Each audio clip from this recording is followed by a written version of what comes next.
Nabung otot, sehat sampai nanti. Saudara, pada KTT G20 di Brasil tahun 2024, Presiden Prabowo menetapkan target ambisius untuk mencapai 100% energi terbarukan dalam 1 dekade ke depan. Organisasi PBB untuk krisis iklim UNFCCC pun mengapresiasi target dan capaian Indonesia untuk beralih dari energi fosil ke energi terbarukan.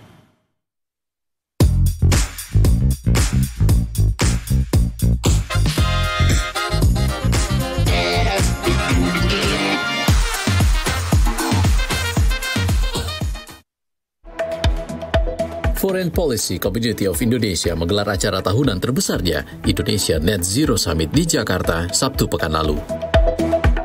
Pertemuan yang dihadiri perwakilan pemerintah, akademisi, pelaku usaha, dan organisasi internasional ini berfokus pada menjaga ambisi iklim Indonesia di tengah krisis geopolitik hingga ketidakpastian ekonomi global. Pada KTT G20 di Brasil tahun lalu, Presiden Prabowo Subianto menegaskan keyakinannya Indonesia dapat mencapai emisi nol bersih alias net zero pada 2050.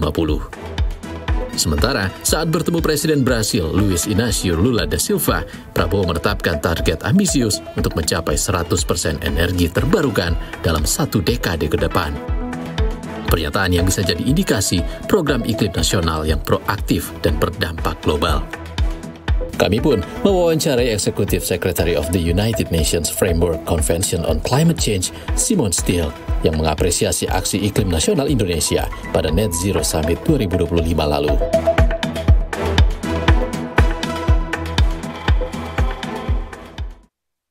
From 2015 to 2025, within the span of 10 years, the global temperature has increased 1.5 degrees Celsius. It surpassing the threshold agreed upon the Paris Agreement. Some scientists say that we have already reached the tipping point. They argue that the ocean, the forests can no longer provide assistance. So what alternative measure can be taken if we are indeed at a critical juncture? Well, the science is absolutely clear. We know that climate change is moving forward at an accelerated rate. And the actions that need to be taken in order to curb that rise.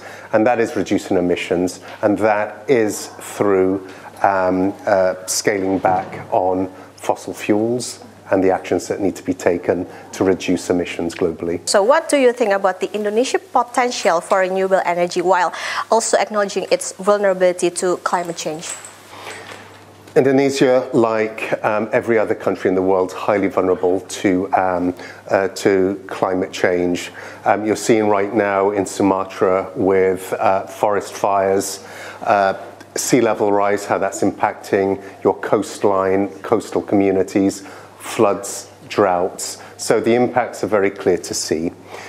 With regard to your shift to renewables, Indonesia has experienced over the past few years an accelerated increase in the use of renewables, 40% increase in the past few years.